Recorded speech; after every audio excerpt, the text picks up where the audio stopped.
This episode of Dana Being Dana is brought to you in part by Dr. Lance Law and Dr. Mihaela Bogdanov at Comfort Care Family Dental.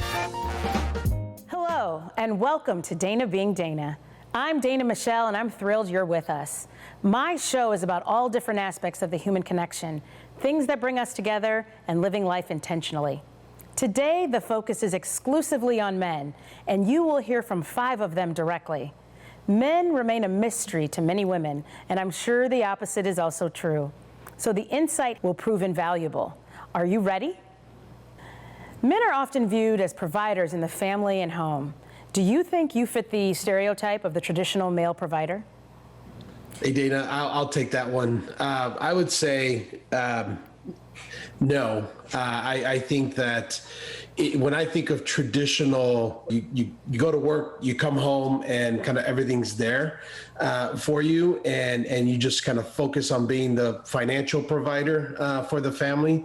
I have 2 daughters, and so 2 teenage daughters, as a matter of fact, and so for me, it's a little bit more. So it's that plus kind of coming in and sharing the responsibilities of the home with my lovely wife. And so when I think of traditional provider, for me, it's a mix between, yes, I go out and I'm the primary financial giver, but there's also, I would say, the operational type of things that happen in the household where I do participate and expected to participate in as well. I echo what Elliott said. I think that there isn't really a traditional role that men just fulfill. I know in my house that it isn't that as well, that I'm similar to Elliott in the sense that I have a child. It's just me and him. I did have a wife. I am a widower.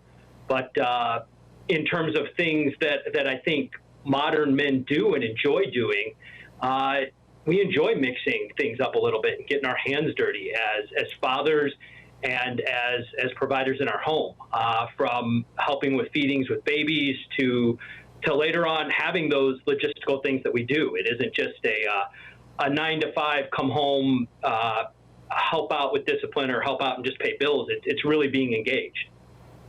And I think with the changing of the times, particularly now, what are some of the challenges for men as providers and protectors in this time of pandemic, social and political unrest?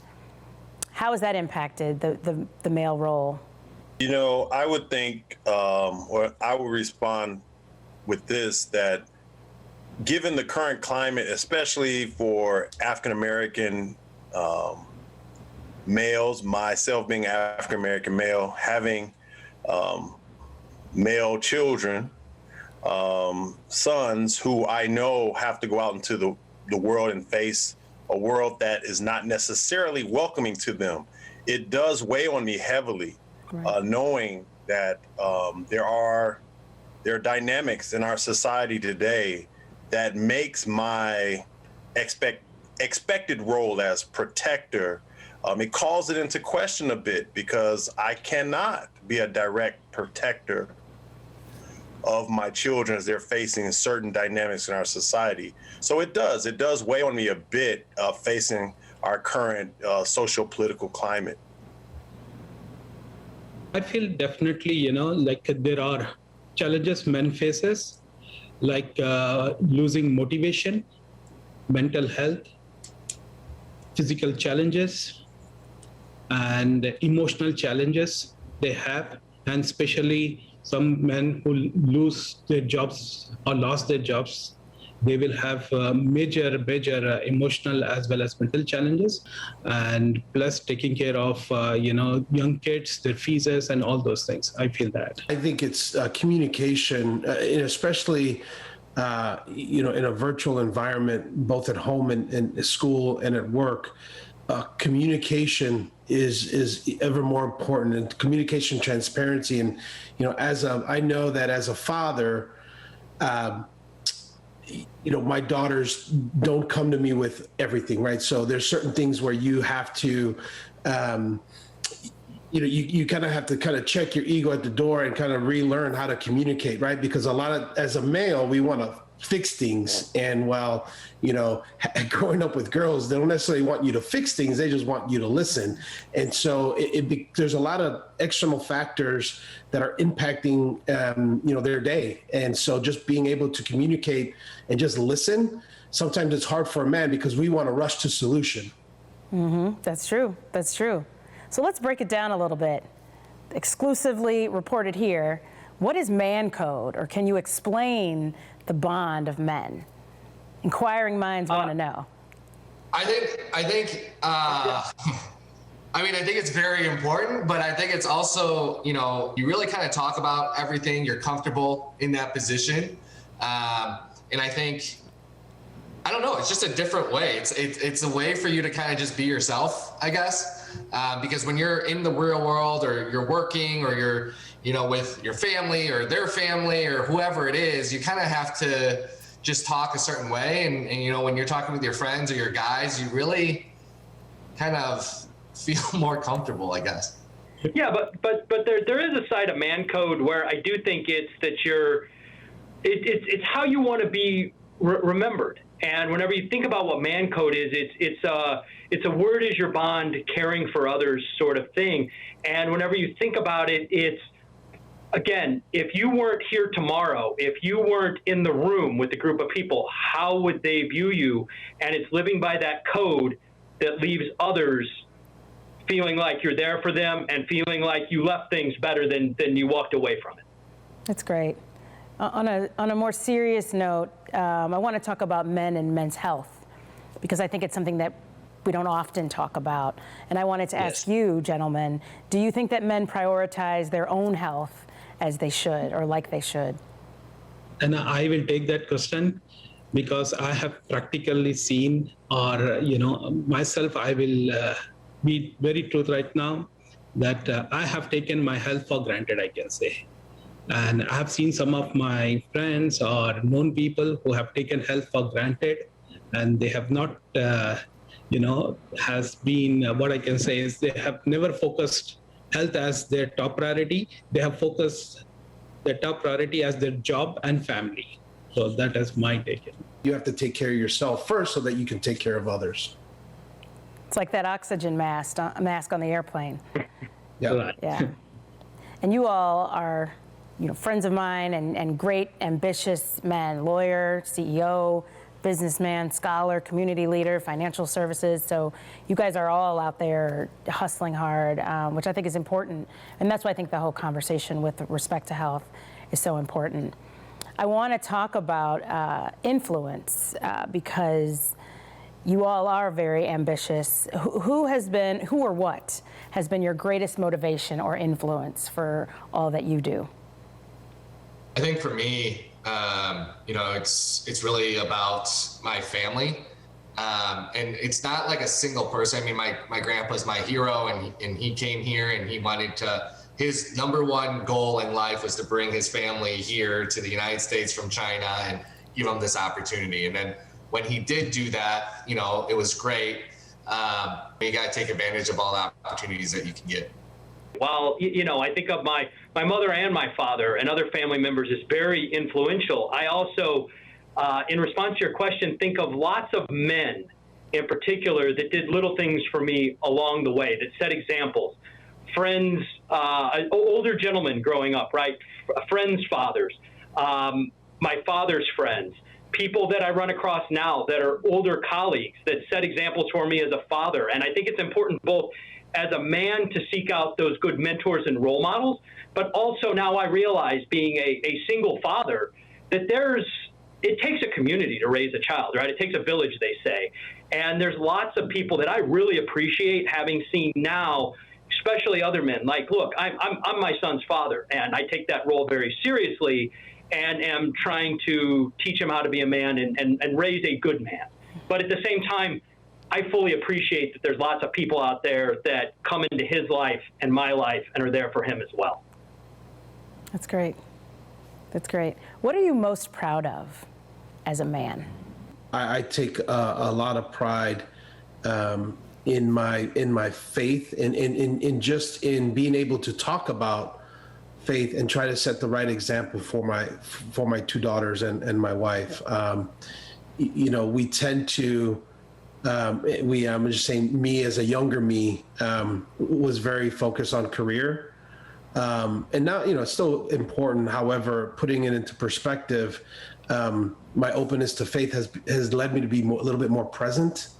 And so for me, being able to kind of step back and be comfortable saying that, where, it's my career is not my ultimate priority right now. That's hard. It's hard to say. It's hard to hear, but it's something that I've become a little bit more comfortable saying over the last 12 to 18 months. I think for me, I would say I'm very proud of the relationship that I have with my children. I have 6 children, 4 boys, 2 girls. And when they tell me, hey, I appreciate you for being so understanding and so reasonable and being compassionate in your capacity to listen. When I hear my children tell me that, I'm very proud of that because I was very intentional about being that kind of father. So I would say that's what I'm most proud of. I will add something to that. I feel that, building relationship, I'm proud of that, and a connector. So I connect with people very fast, build relationship. And in the family, outside the family, anywhere it is, I connect people, build relationship, and that relationships carry for long, And apart from this, yes, professionally, I'm proud of what I have achieved in my career. In last 22 years, like in between, I got promotion for 5 times continuously for 5 years. So that again, I feel good, feel happy, and proud of that achievement. We are talking about faith, and we are talking about the things that make these men proud. Don't go anywhere. We'll be right back with Men on Dana Being Dana.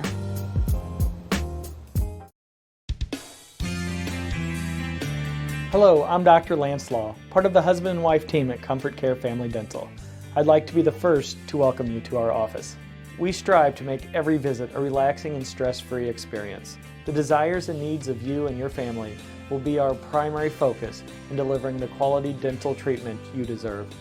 We offer a wide array of dental services.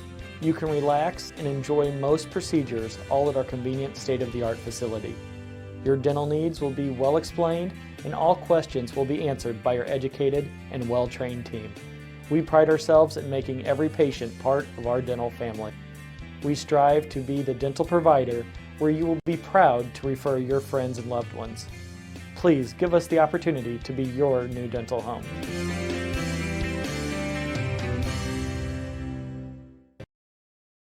Stay in the know at home or on the go with NCTV 17 News Update. This quick recap of everything happening in and around town will be delivered straight to your email inbox for free. Sign up today.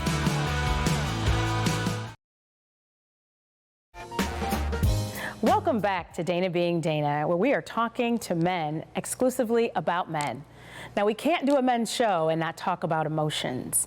And women want to know, why is it so hard to connect to men emotionally? So what would you say to that? Sometimes it's hard because as a man, I do think it's important to have a range of emotions, to let your emotions out. Sometimes with women where it can be hard is if you open yourself up and there's no reciprocity, or if there is unduly harsh judgment. Just like I know sometimes women want men to listen. As a man, whenever you open yourself up to a woman, you're not necessarily looking to be fixed or corrected. You're looking to share and develop a connection and a bond.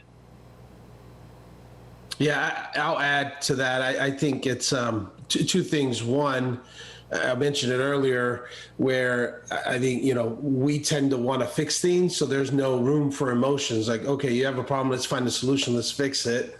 Where to Mark's point, we may want to listen. And I think too is how we were raised as boys, right?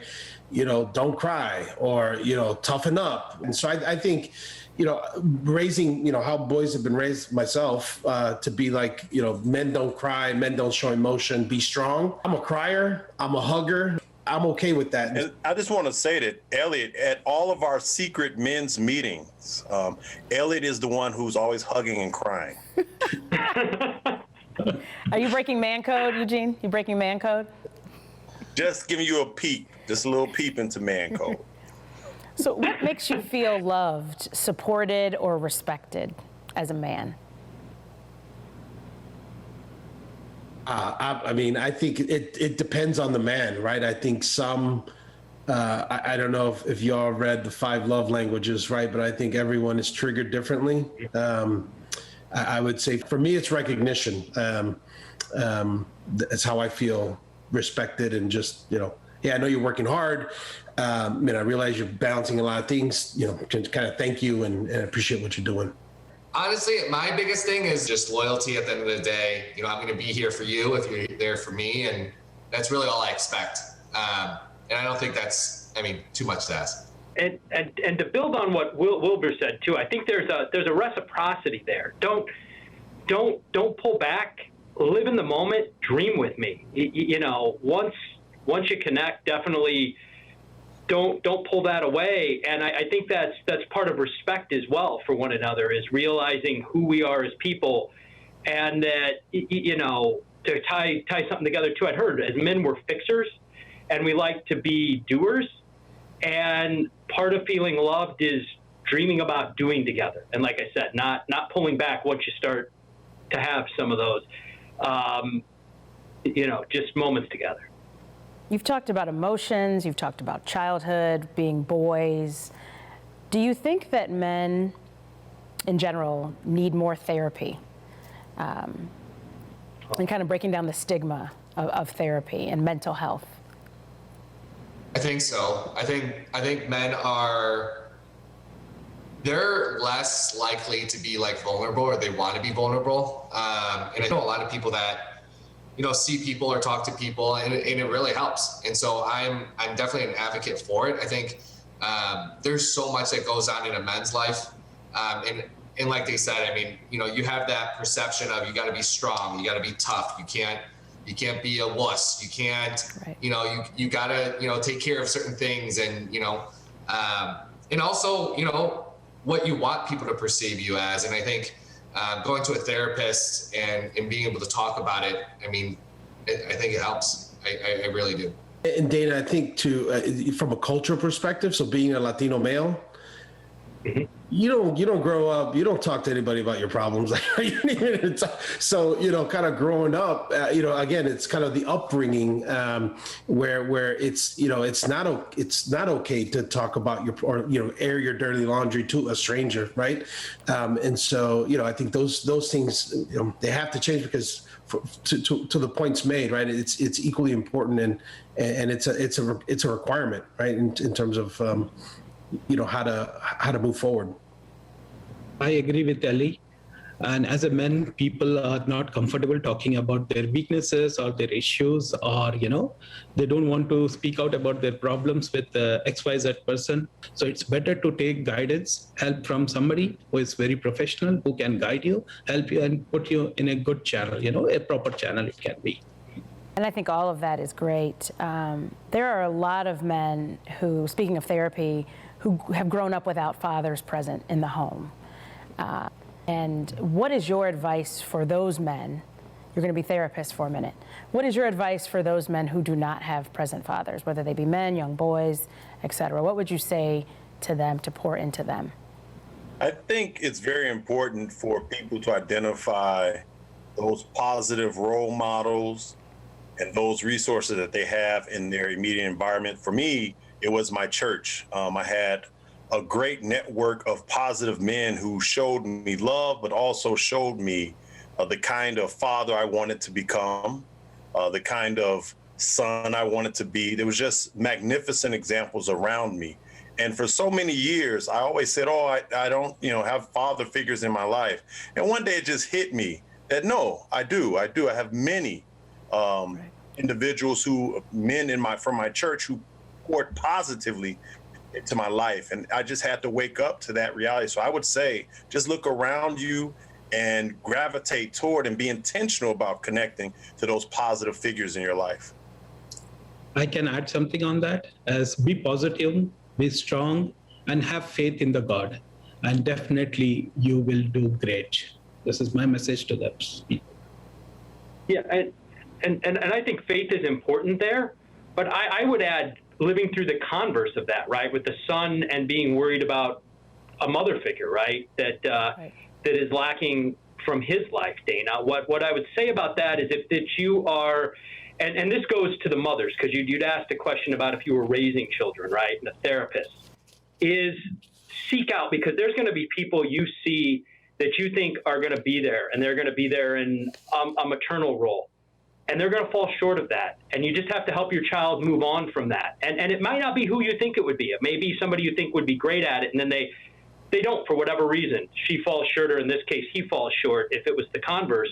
But then on top of that, like everybody has said, there's lots of guys out there that want to, and don't look maybe gift horses in the mouth or spots that you wouldn't expect, neighbors, somebody, a coach, somebody that's somebody else's father. I mean, there are lots of men out there that enjoy interacting with young men.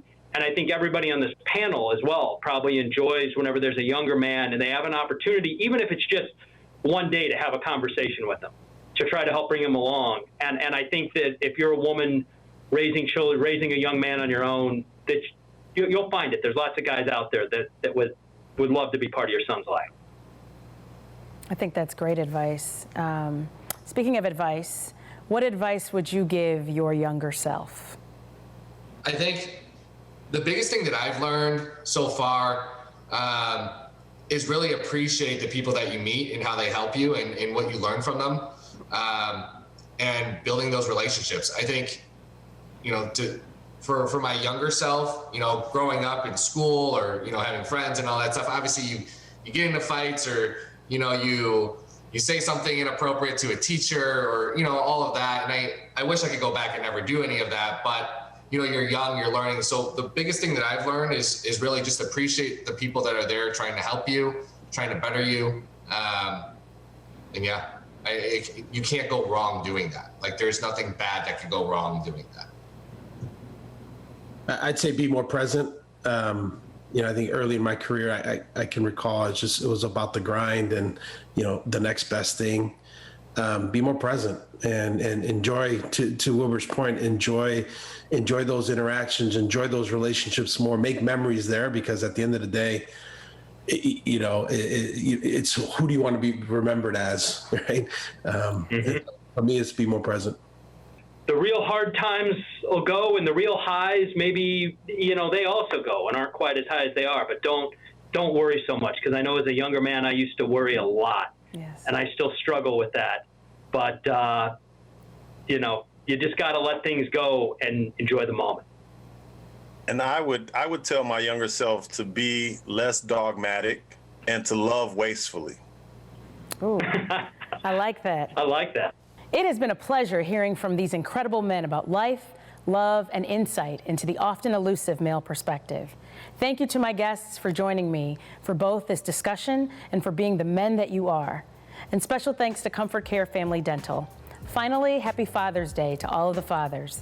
Hopefully you have been entertained, if not encouraged or inspired. I do not promise to be an expert, nor do I have all the answers. I'm just Dana being Dana. See you next time. This episode of Dana Being Dana is brought to you in part by Dr. Lance Law and Dr. Mihaela Bogdanoff at Comfort Care Family Dental.